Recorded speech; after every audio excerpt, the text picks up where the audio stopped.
C'est l'Église qui est l'objet primordial des intérêts du Seigneur dans cette dispensation.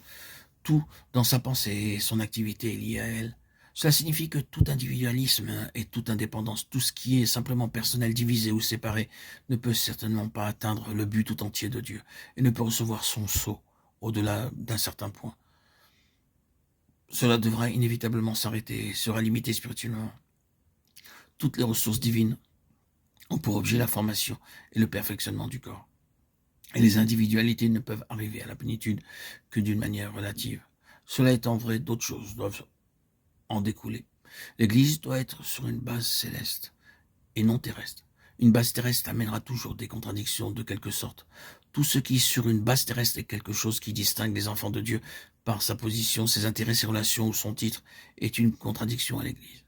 Le corps de Christ, aucune de ces choses n'a de place dans les lieux célestes, et leur existence ici-bas signifie faiblesse spirituelle, en présence des puissances spirituelles du mal, qui sont dans les lieux célestes. Il nous fut ainsi révélé avec une clarté croissante que notre position actuelle sur la terre était dans une certaine contradiction avec notre position spirituelle dans les lieux célestes. Le moment arriva où il nous fallut expliquer notre expérience aux autorités qui existent, et l'issue se précipita. Il n'y avait aucune porte ouverte qui permit à nos corps de suivre la voie où étaient déjà entrés nos esprits, tandis que d'un côté ce fut un chemin de vie vers l'élargissement et une plénitude parfaite, ce fut d'un autre côté un chemin qui fut coûteux. Incompréhension, fausse interprétation, faux jugement, ostracisme, mauvaise réputation s'élevèrent de toutes parts. De nombreuses portes se fermèrent et nous perdîmes beaucoup d'amis. C'est une histoire douloureuse et qui n'est pas encore terminée. Mais il y a eu au cours des années un autre côté de bénédiction et de valeur spirituelle pour une grande compagnie dont il ne nous appartient pas de parler. C'est dans les cieux qu'elles sont inscrites. Revenons au développement spirituel. Avec la révélation double de la croix et de l'Église, et par sa puissance et son effet spirituel correspondant à une quantité de choses regardées jadis comme essentielles ou importantes, tombèrent tout simplement, comme n'ayant plus aucune valeur. Il devint facile d'ajuster beaucoup de choses et de faire des transformations qui auraient autrefois soulevé de graves questions et rencontré un refus. Nous découvrîmes que la croix, rendue efficace intérieurement, et une acceptation vivante de la souveraineté suprême de Christ, jointe à la conception divine de l'Église, le corps, rendait toute chose possible. C'est la révélation qui avait accompli en Paul ce que rien en dehors du ciel n'aurait pu effectuer, son émancipation du judaïsme. Ce que nous sommes arrivés à voir, c'est que les pensées, les intentions et les voies véritables de Dieu ne peuvent être saisies que par des croyants réellement crucifiés et ressuscités. Il est de peu d'utilité de présenter les choses divines à des croyants qui n'ont pas expérimenté la crucifixion. C'est pourquoi il faut annoncer la croix, même à des chrétiens non crucifiés.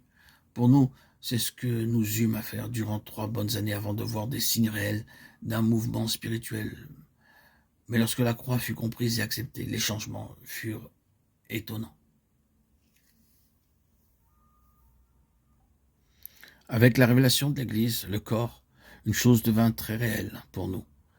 C'est la nature corporative de toute chose. La vie, le travail, le ministère, l'expérience, la communion. Il n'y a rien de purement personnel, rien d'isolé, rien d'indépendant. Le corps vit et se meut comme un ensemble, et une action indépendante est un désordre. Il en est dans le corps de Christ, comme dans le corps humain.